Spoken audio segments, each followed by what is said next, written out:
Sebenarnya hal ini tuh hal yang menjadi rahasia selama 1 tahun pertama aku kuliah dan aku nggak pernah mau ngomongin sama orang karena ini sebuah hal yang aib buat aku. Hi online family, welcome back to my channel. My name is Gwenat Evelyn. I share topics around health, personal development, and also lifestyle. Nah, di topik kali ini aku akan share terkait personal development, ngomongin 4 tahun perjalanan kuliah seorang Gwen.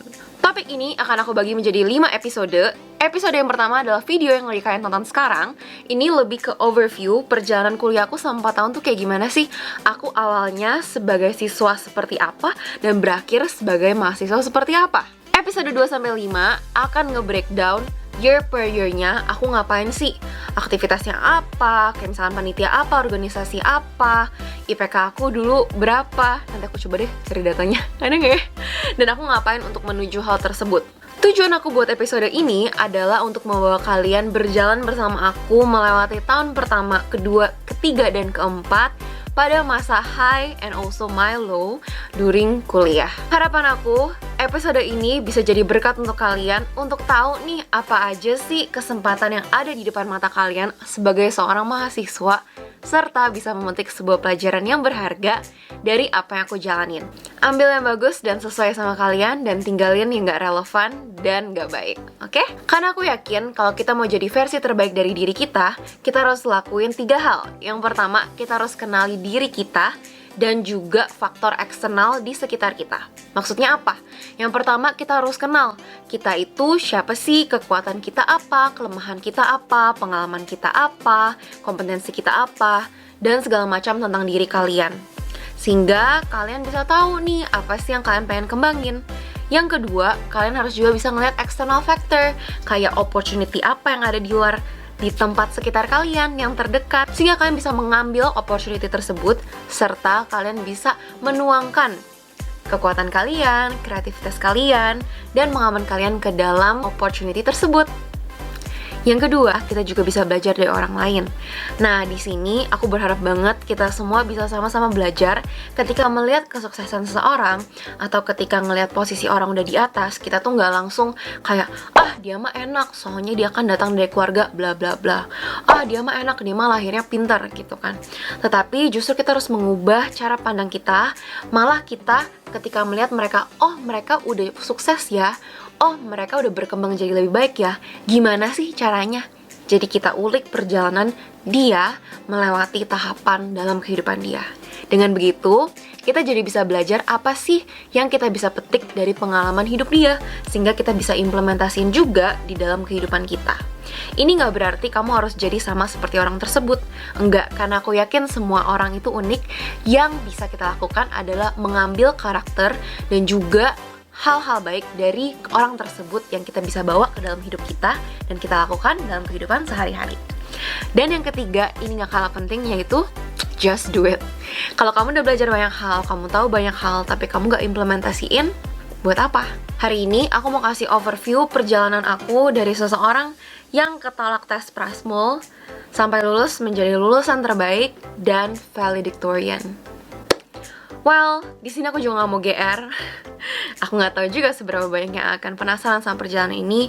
Tapi siapapun kalian yang menonton ini, thank you so much for being here, and I believe we can learn together. Sedikit konteks tentang perjalanan kuliah aku, kalian pasti perlu tahu aku tuh siapa sih selama masa SMA, ya kan? Aku itu adalah seorang yang cukup aktif. Aku sejak SMP suka ikut organisasi, jadi aku ikut kayak OSIS.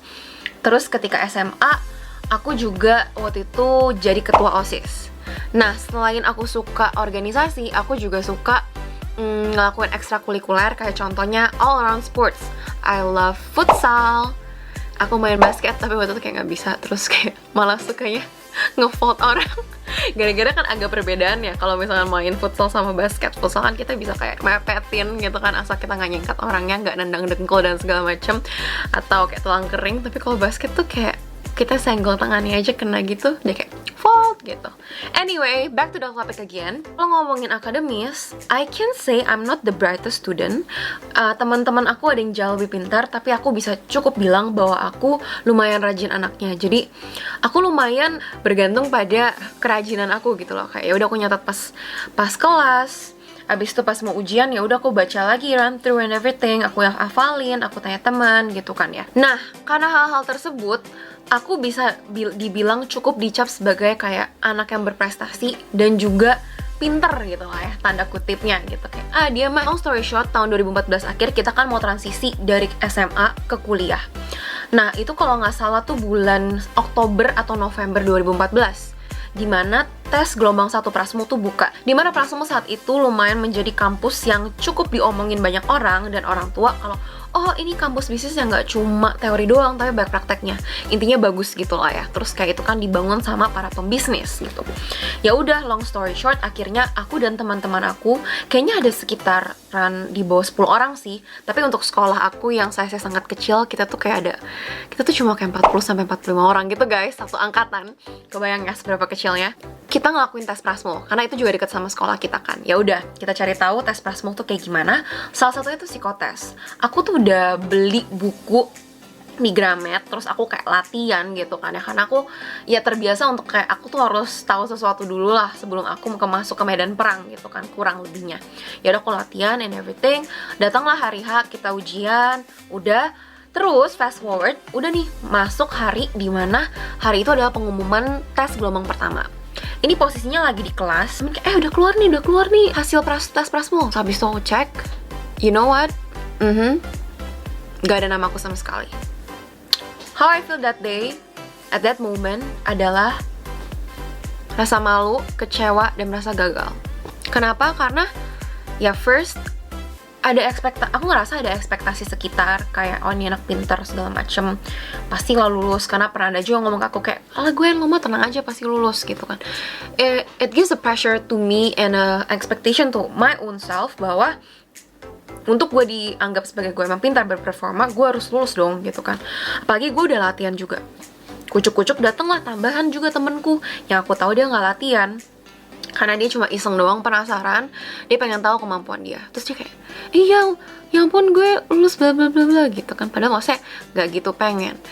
It makes me feel like a failure, and I feel like God, what are you doing to me? Itu saat itu tuh ego aku juga bener-bener kayak gitu loh, kayak I felt so down. Aku pulang, I cannot remember whether I cry or not, tapi aku ya udah sedih aja gitu. Terus ya udah, aku karena kecewa, aku nggak mau tes lagi. Tapi akhirnya ya thank God I have a very great friends bantuin untuk ngajarin aku apa aja yang aku harus prepare dan sebagainya gitu. Nah akhirnya nggak tahu kenapa pada saat itu aku ngerasa ya udahlah aku coba satu kali lagi, tapi nggak tahu muncul dalam hati aku make a promise with God gitu. Aku bilang, Tuhan aku akan coba tes sekali lagi, tapi kalau misalkan nggak lulus ya udah nggak apa-apa, aku anggap ini sebagai tanda bahwa ini bukan tempat untuk aku dan aku akan coba kuliah di tempat lain. Emang agak nekat, masa aku bilang waktu itu mau SBMPTN, padahal aku belum kayak latihan apapun, nggak BTN 8, BTN 45 gitu kayak hello, itu udah di end of 2014 dan intake tuh udah tinggal kayak 6 bulanan lagi, sedangkan udah pada mulai tes-tes gitu kan.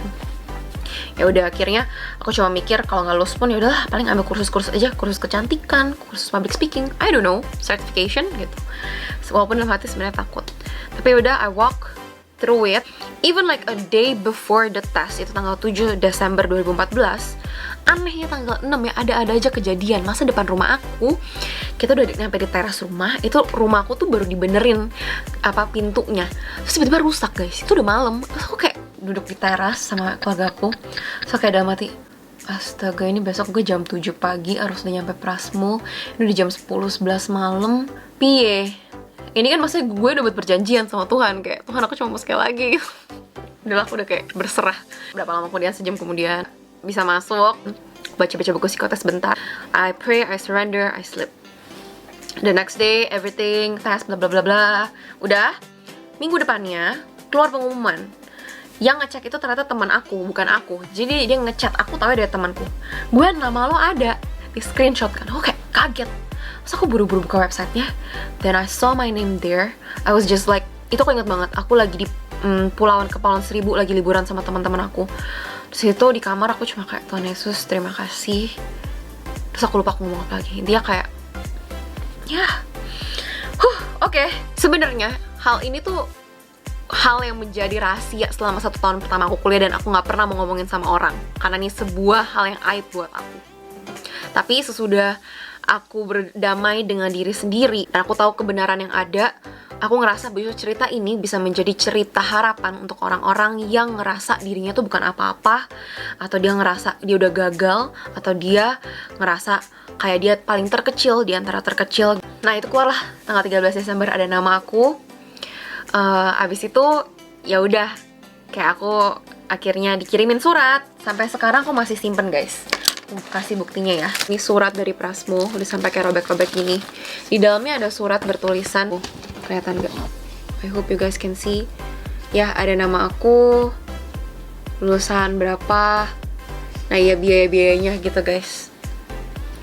Aku ingat banget, dan sampai sekarang aku masih nyimpen gitu. Aku bahkan nyimpen kayak pembayaran pertama itu di tanggal 23 Desember 2014. Ya, jadi nge-spill ini berapa dulu. Gitu. Jadi ya, sebuah memori sih, dan sebuah perjalanan masuk ke Prasmo. Singkat cerita, masuk kuliah, Agustus 2015. You know what? Ekspektasi aku ketika kuliah, aku cuma berpikir aku mau IPK 3,5 karena aku tahu itu cum laude. Yang all I know about kuliah adalah cum laude. Sudah, selesai. Aku tuh gak kepikiran tuh aku mau menang lomba apa, internship apa. No, I don't have that in my mind. I don't know those kind of opportunities are in front of me. No, I don't know anything about it. So that's my expectation. Jadi penting banget buat teman-teman tuh tahu sebenarnya ada apa sih di luar sana, opportunity apa yang terbuka di sana, sehingga kita bisa decide gitu kan ya.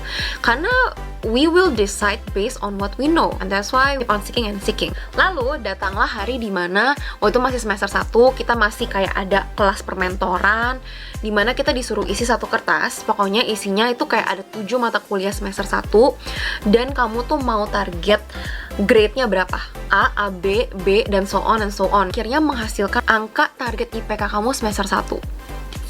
You know what is the result dari aku punya? 3,6. I was like surprised. Aku kayak, bisa nggak ya? Karena targetku aja 3,5 sampai lulus. Aku kayak 3,6. Is this too high? But then ya udah, aku jalanin aja yang terbaik. Mindset aku saat itu cuman, I know I'm coming from a very small school, just like 40-45 students in one batch. Nobody really knows my school. Aku bahkan, like the sad truth, aku selalu kasih sekolah lain sebagai patokan sekolah aku. Yap, yang tahu sekolah aku, you know patokannya apa, right? Ya udah, akhirnya aku punya mindset aja untuk aku mau lakuin yang terbaik gitu. Aku lakuin apa yang aku bisa. Aku belajar, aku catat pas lagi di kelas, aku dengerin, aku tanya teman aku. Pas mau ujian, aku belajar sampai bener-bener waktu itu aku tuh orangnya kayak jospol gitu loh, sampai kayak belum menit ujian gue masih belajar. Ya well, sebenarnya ada cara belajar secara lebih efektif dan efisien gitu ya. Tapi ya that was me back then. But that applies gitu kan, karena ya menurut aku perjalanan hidup kita harus trial lah baru kita tahu sebenarnya what works for us kan, test and learn. Dan karena aku emang orangnya di drive oleh rasa penasaran aku akhirnya mencoba berbagai hal juga. Kayak aku ikut panitia, ya udahlah gue daftar aja, interview segala macem, melewati segala proses gitu. Terus kalau di Prasmo tuh ada yang kita tuh kayak alma mater, terus ada pin-pinnya. Itu menunjukkan kayak kamu tuh pernah ikut aktivitas apa aja, panitia kah, lomba, lain-lain. Aku tuh cuma sebenarnya waktu itu pengen variatif, ada pin-pinnya. Anak-anak Prasmo pasti tahu deh, kalau pin yang elang itu artinya kamu pernah menang lomba. Nah, aku sama teman-teman aku kayak kita pengen adalah variatif di pin kita, jadi nggak cuma pin organisasi. Jadi awal gue mau ikut lomba tuh waktu itu cuma pengen dapet pin itu doang. Ya udah, akhirnya bermula dari sana. Ternyata berjalan dan berjalan, aku akhirnya ended up di akhir kelulusan gitu ya. Aku jadi, thank God, jadi best contributor di angkatan aku, which mean berarti aku udah ngumpulin, kalau kita bilang career point, itu akumulasi poin dari aktivitas baik seminar, organisasi, panitia, lomba, jadi speaker, moderator, MC lah, apapun itu ya. Itu di-combine, and then Thank God as well, aku bisa lulus dengan IPK 3.90. Tipis banget. Itu udah hampir 3,89. Oke, terus dan aku juga dapat kesempatan buat jadi valedictorian atau bawain speech mewakili angkatan aku pas kelulusan. Well, aku cuma bisa bilang, di perjalanan ini, aku cuma bisa lihat kebaikan Tuhan dan penyertaan Tuhan selama perjalanan aku. Karena aku adalah seseorang yang datang dari sekolah yang sangat kecil. Aku adalah orang yang ditolak ketika tes Prasmul, tapi bisa berakhir menjadi salah satu lulusan terbaik dan juga valedictorian di angkatan aku. Untuk lengkapnya, setiap tahunnya aku ngapain aja, apa aja aktivitas aku lakukan, don't forget to tune in on the next 4 episodes. And please give likes kalau kalian suka konten-konten seperti ini, sehingga aku bisa buat lebih banyak konten informasi seperti ini. And don't forget to also comment kalau kalian mau request apapun atau just give any of your thoughts tentang perjalanan overview aku. Semoga kisah ini bisa menjadi kisah inspiratif dan juga bisa membantu kalian selama perjalanan menuju 4 tahun kelulusan kuliah. That's all for me. Stay curious, keep learning, and also keep going. See you on the next 4 episodes. Bye!